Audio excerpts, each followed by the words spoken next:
Welcome back, everybody, for episode 2, or part 2, I should say, of It's My Wrestling Podcast End of Year Awards Show. Once again, joined by my good friend Gary Tait. We are going to get right into our next award. We had the feud, the match of the year, and the promotion of the year yesterday, and today we're going to kick things off with the what the fuck moment of the year. And there were a lot of these. I am going to let Gary lead on this one. What is your what the fuck moment of this year, buddy?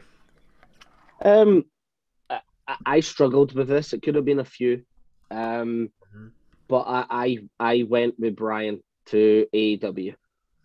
Even I know that we knew it was rumored and that, but I think, and more so than Punk, and the reason why is Brian was a household name to WWE fans in general. Yeah. Him then, he main evented WrestleMania this year, for fuck's sake. He main evented WrestleMania. And a few months later, out it pops on a completely different promotion. I don't necessarily agree sometimes when they stick him on Rampage, and the fact that they've stuck him on a YouTube show prior to Rampage. But his debut there for me was maybe things are changing with inside the industry. Maybe the certain hold that Vince has isn't as strong as it once was. Yeah. And and I also like the way that Brian has went into AEW. He hasn't shat on WWE. And he didn't have to. Hasn't gone straight to the top of the card either. He has got a title match, and he did go straight. Yeah, but it felt more like he earned it. Like he was there for a bit, and he had to earn it. Even though he went straight for Omega, he didn't just say I want a title match and then just get it. He still felt like he earned it a bit. Yeah. And again, I'm not going to speak about the booking of Brian, because I have my issues. I have my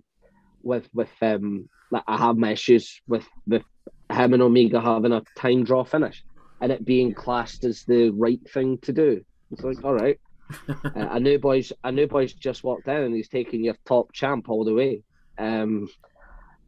So I could have issues, but Brian's Brian. The fact that he's also just been able to fucking turn himself heel like that, that.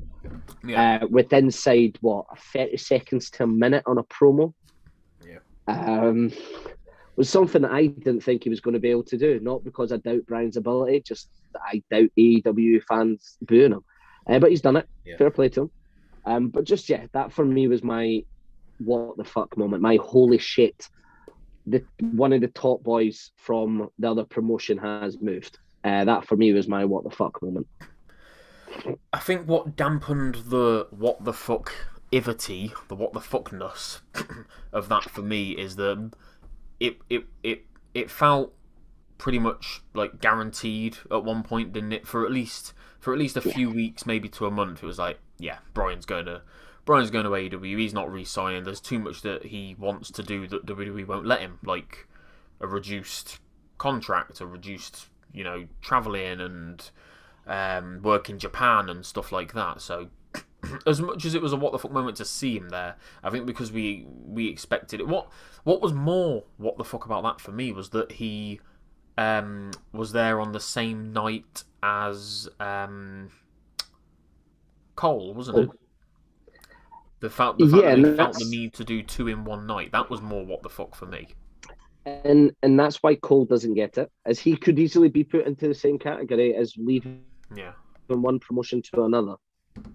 Cole doesn't get it for me purely because he was on NXT, which isn't seen by a lot of people. And he wasn't deemed as a top star in WWE. He was definitely a top star in NXT. Don't get me wrong. Yeah. But he wasn't a top star in the eyes of the viewer of Raw or SmackDown. So I view it differently. I think again, and people are going to turn around, and we know it's coming. Yes, I'm fully aware that after 7 years, the what the fuck moment could also have been Punk.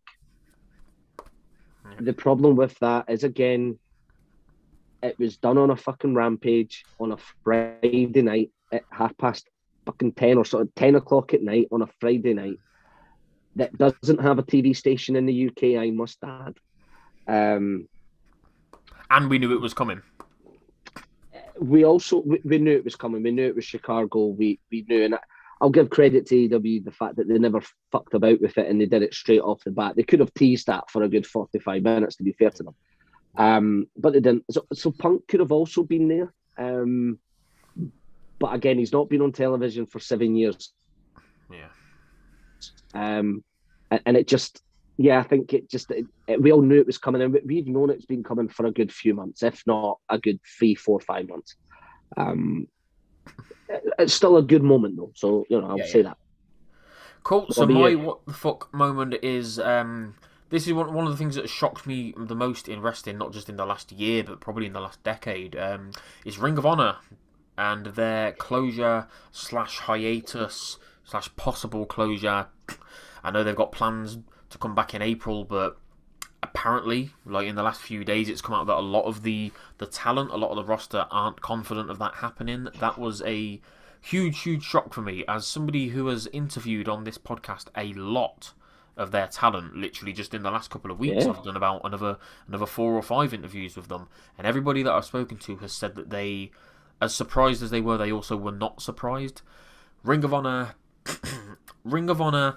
handled COVID very differently to the other promotions. Obviously, they don't have as much money. I know they were owned by Sinclair Broadcasting, which is like a huge network in America, huge company. But they did such a good thing in looking after their talent, looking after their talent's families, keeping them paid throughout all of COVID while they had no fans, while they didn't have much revenue coming in. And I hate to say it, it came back to bite them on the arse. Obviously they wouldn't have envisioned that in 2 years' time they'd be basically on their knees about to close down or go on a 4-month, 5-month break. But yeah, like, I think what was so what the fuck about this for me was, like, when was the last time this happened? Like, you wouldn't have expected it. Like, obviously WCW were bought out. TNA had loads of ownership issues, and then like Global Force Wrestling and Impact and loads of stuff going on there. ECW obviously were a part of the whole WCW and WWE buying them out and all that kind of thing. So I don't really count those because they were different. This is a case of Ring of Honor don't have enough money because of decisions they've made to keep operating. Nobody's come in and bought them out. WWE or AEW could come in and buy their library of content. They are probably going to sign some wrestlers. Jay Lethal's already gone to AEW. I know John Gresham has started up his own little promotion somewhere. I can't remember what Terminus, I think it's called. So yeah, I'm sure those wrestlers are going to do just fine. The indies are on fire, and the indies are the best that they have ever been. There are more options for these released wrestlers to go to, but like I say, man, like, no what the fuck moment this year has rendered me speechless. Like, the news update came up on my phone. I think it was Bleacher Report, and Bleacher Report don't report anything outside of WWE and AEW, so for that to be a leading thing that popped up as a notification on them, which is reserved for the big news stories, like people being released, when that came up, I was fucking speechless. Like, I got straight into my emails to, like, get in touch with people, and not to try and book them for interviews, just to be like, what the fuck? Like, what was a shock here? This is mental. Like I say, the biggest thing about it was you don't just see you see shops, you see companies, you see coffee shops, you see independent places go out of business all the time, especially during COVID. Ring of Honor had done a really good job over certainly the last few years, with the women's tournament, with the Pure division. As I say, the way they handled COVID, they made a really good effort to not seem and not operate like an independent promotion anymore. For me, for me, it's always been WWE, AEW, Impact, Ring of Honor. They've always been around the third or fourth best promotions. Some of the best pure wrestling anywhere in the world. Um, so To be to fair, I think at one see, point you could probably put them as number two in North America. To be fair, yeah, before AEW came around, I'd have put them before Impact at one point. and In fairness to them, look what I was saying before about like think about basically anybody anywhere on any card on any roster in any promotion. They've come through Ring of Honor. Ring of Honor makes stars. You know, Jonathan Gresham, wherever he goes, he is going to be world champion. EC3 went back there. He went there. He could have gone anywhere, and he chose to go to Ring of Honor. He could have gone to AEW. Who else is there? I'm thinking like all of Shane Taylor Promotions, obviously. Um, Guys on TV in other companies, as we said, basically all of the elite. I don't know if Omega was ever there. Cody, Punk, Cody, Owens. for a prime example, Cody. Where would Cody be without Ring of Honor and fairness and the Bucks? Yeah, Um, you know, Samoa Joe, CM Punk, Joe's a great Daniel example. Yeah, Bryan, Kevin Owens, Sami Zayn, Seth Rollins, Tyler Black. I always forget about Seth. Yeah, Do you know what I mean? It's yeah, I know that we consider them to be WWE people now. Certainly Seth Rollins. Obviously, was Tyler Black in Ring of Honor. But some of the people that they have had come out of that promotion has just been damn scary. Um, yeah, and I think the fact that it wasn't rumored, it came out of the blue. yes, yeah, Um, I think subsequently since then, I think we've found out that St. Clair Broadcasting, I think, are a little bit in the shitter, money wise, yeah, yeah. They are. which may be one of the reasons. I hope not. I hope it stays in some form, because I feel for the talent there. They've got some exceptional talent, um, but I think they'll go elsewhere. I think you're probably looking at the Briscoes. I would imagine they would go to AEW. Yeah, 100%. I'd be very shocked if we've seen them in on WWE TV. Not Yeah, because they're not good enough, I would add, but because we all know Vince's tendency for tag team wrestling nowadays. So yeah, I think you'll see the Briscoes go there. I think certainly others. I think it's a shame that Ring of Honor won't. I hope they come back, because I think I think there's such a name recognition with them now, because of the stars that have came through there, that it would be a shame for them not to be there again. Um, but if they can't be, if you're Dixie Can, or if you're Vince McMahon, and Ring of Honor for whatever reason don't come back, and specifically AEW, by the way, if they're thinking of content wise, the absolute fucking diamond of a video library that Ring of Honor must have. yeah, Um, that's I, I know they don't have a network, and I know WWE do, but if you're WWE right now and you think that you may not be able to, you're thinking of content, you want that video library. yeah, But I hope it doesn't come to that. I hope I genuinely do. I don't watch Ring of Honor as much as yourself, and I don't have as much affiliation with it. I like the product, but I'm not going to sit here and go, "Oh, I watch it Ring of Honor every week." I'm not a bullshit. I don't. I try and watch what I can, but I'm not going to sit here and say that I watch it religiously. To be honest, I just don't have the fucking time to watch as much content as the rest. But I really hope that they come back, and I hope that it is only a hiatus, and not a whole gone situation.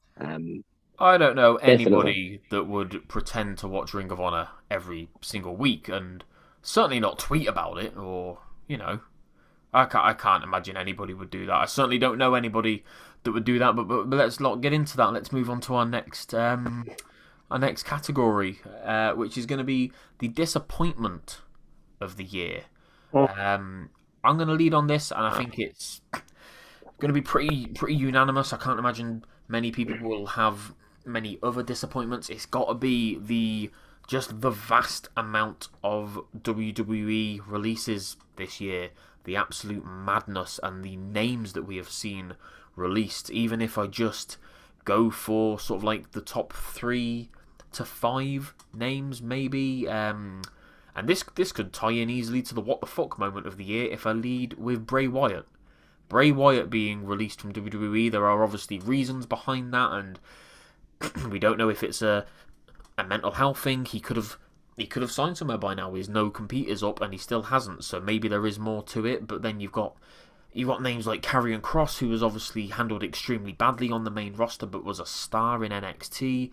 And then they castrated him and took away half of what made him so over and popular in Scarlet. And they put him in a fucking mask and looked like an absolute fucking clown. Keith Lee, I know things have come out about him maybe being difficult backstage. Don't know how much I agree with that or believe it, but another huge name to see leave. There was another one that was just jumping out at me. I guess you could include Cole in that. Not so much a release, but not busting a gut to try and get him to stay and not giving him everything in the world to stay and putting him at the top of the card to stay. Braun Strowman was released shortly after having a world title match. Very, very shortly after having a world title match. Loads and loads of women. Tegan Nox, Ember Moon, a former champion who'd gone back to NXT not too long ago to get back into a groove. Taya Valkyrie, Frankie Monet, who had not long been signed in the first place. Eve Marie, you know, as much as people celebrated it, she'd not long signed for the company. Can I just stop you right there for a second?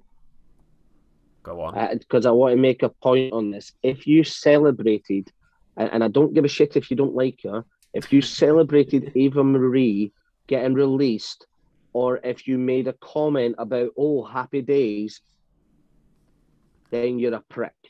This isn't aimed at Jill, right? It's not named at 1. It's not named at 2 because there was fucking loads of them. Someone lost their job, right? Yeah. And I'd say it's Eva Marie because she is a polarizing figure, but she lost her fucking job. And if you were tweeting about there going, ha ha, look, she's gone, you're a prick. And I mean this to anyone that did it. So if you think the shoe fits, then it probably does. But I would just like to point out that isn't aimed at any one individual. No. So if someone is listening to this thinking, oh, he's aiming it at me, not at all, because there was a lot of stands out there that were doing it. No, I completely agree. Anyway, the same thing goes for Nia Jax as well. People were saying the exact same thing about Nia Jax. What really fucks me off more than anything isn't so much the laughing about or taunting at one person. Like, oh yeah, good, I'm glad they were a shit wrestler. That doesn't bother me even nearly as much as, oh, why have you released this person when you could have released Baron Corbin? Or you could have released Dana Brooke? Or how has Dana Brooke still got a job? It's shit like that annoys me. Like, why would you wish it on somebody else? Put yourself in that position. I've lost loads of jobs, and I've certainly lost jobs due to COVID. COVID has treated me very badly in terms of work. Why would you? It's a person on the telly doing some wrestling. Like, why? If you don't like that person doing the wrestling, that's fine. Doesn't mean that they should lose their job. There's probably a million people out there who don't like Roman Reigns, but they can also recognise that he's the top dog, no pun intended, but like the top guy in the entire company, you know? It's baffling to me that people have that mindset. But anyway, that's my disappointment. It's just the sheer amount of talent that have been released this year. Don't know what it's leading to. Lots of rumours, obviously, about them possibly selling to Disney. Fucking hope that doesn't happen, because just imagine how much worse it's going to get. You know, people complain that the company's been dumbed down and turned into a kiddie show and aimed at kids. Like, imagine if Disney get their hands on it. Look what Disney have done with Marvel. Yeah, they've made it into a multi-billion pound thing, but still, that's not what I want at all. I'm trying to think of some more names. I had loads more big names on this. Oh, John Morrison was the other one that I could think of at the end there as well. Not brought back all that long ago, not used particularly well, and then just released out of nowhere. The Iconics were another couple of big names there that weren't used particularly well. Bizarre. You could probably throw people like Bryan in there as well, and not signing Punk, I guess. It's just all part and parcel of the same thing, isn't it? It was just very disappointing to see so many extremely talented wrestlers just, yeah, Yeah. shat on a little Um. more. What would yours be, Gary? Um. To be honest, I was originally going to go with the release of Bray. Um. I don't think there was another release that it just bamboozled me more than anything else. And then And you're a big I fan, think aren't that you, does as a well? disservice. I think the releases has been a disappointment. Massive. I loved Bray Wyatt. I loved everything he did. I loved his NXT run. His feud when the Wyatt family came up. The short feud that they have with the Shield.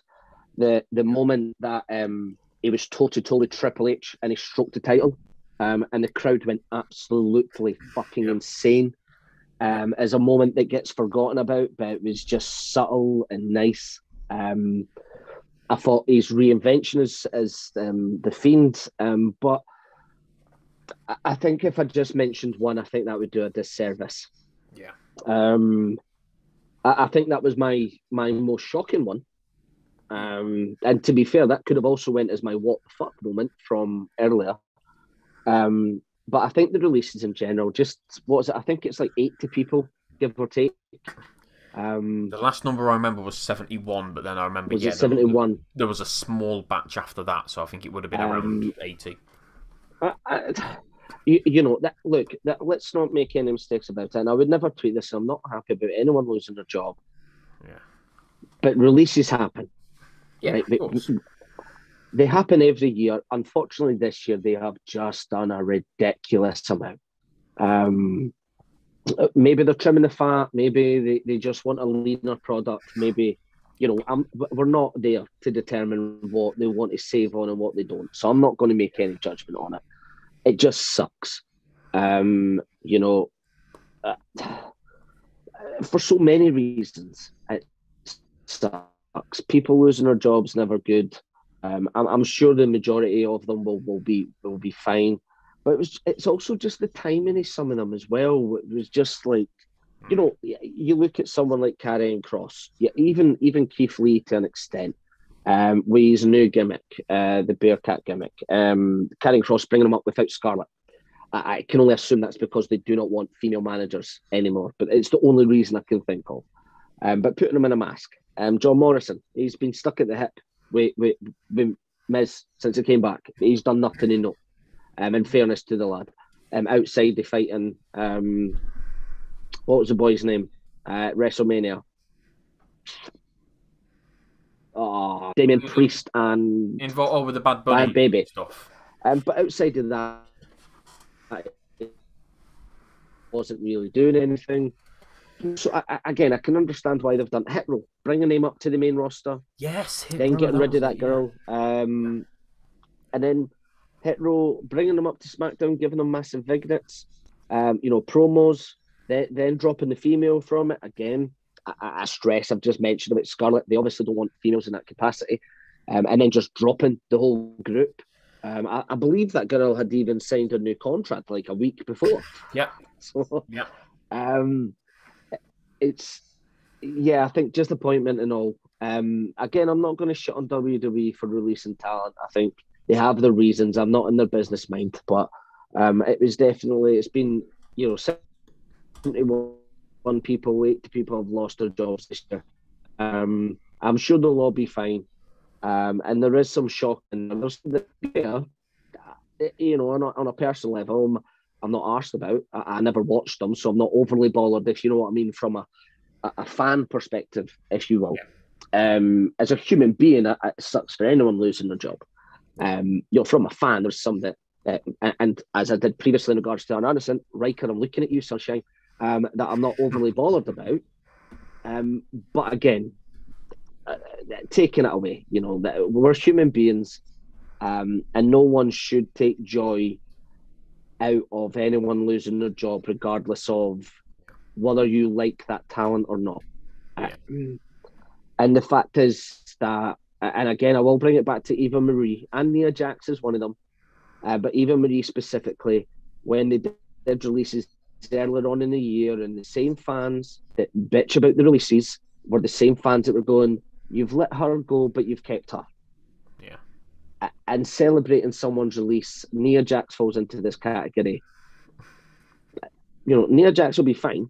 The chances are she will end up back in WWE at some point. At the end of the day, she is a cousin of The Rock. She's from that lineage. Yeah. You know, they don't just get rid of that lineage very easily. It just sucks. And if you think that it's funny, or you think that, or whatever reason, I think you should give your head a wobble, because it's fucking 71 people that have lost their jobs in a very tough industry, as we were mentioning about Ring of Honor. What I very much enjoyed about the Eva Marie thing, a bit of a side note, is when she was debuting, or they were doing the vignettes, the evolution, all that nonsense. When she eventually debuted, don't quote me on this because I might have the weeks and the dates wrong a little bit, but I'm pretty sure she debuted shortly after, maybe weeks after, or around the time of the first initial batch of releases this year. Yes. Obviously, that then, as you said, led to people saying, "Oh, how can you release all these people, but you've just signed Eva Marie?" They didn't just sign Eva Marie. They signed her in the October before. Yeah. They signed her in October of, I think it was 2020, that would have been, and they waited on, I think, some of it was COVID, I believe, and they waited until 2021 to start using her. Google is free. Google is free. Anybody can have access to Google. Like, it's not hard to find out. You know, so much of what happens in the wrestling business is on the internet now. It's in the dirt sheets. It's on the wrestling news websites. It's easy to find out what actually happened and when people were signed. So, yeah, I agree. I think it's not just that. As I said, if you're just because your favorite goes or someone you like goes, doesn't mean you should be wanting someone else to lose their job. And you shouldn't be fucking tweeting about, "Oh, I'm glad this person's going." Do you know, social media, well, it may be there to vent your shit, and it may be there for X, Y, and Z. Just in the certain words of people, and I'm sorry to use this word, just don't be a cunt. Simple. It's as simple as that. Words to live by, and don't call 17-year-old girls cunts either. So yeah, there we go. That was our disappointment of the year. It was pretty unanimous, like I said, unanimous. I knew we were going to pretty much agree on the vast amount of releases. What the fuck moment for me was Ring of Honor going out of business. For Gary, it was the whole Daniel Bryan jumping over to the competition, to the enemy, I guess you would say. So there we have it. That is part 2. That is episode 2 of these end of year awards. As I said before in the first part, please come back tomorrow for the culmination, for the end, for the big reveal of who is going to be our male and female superstars of the year.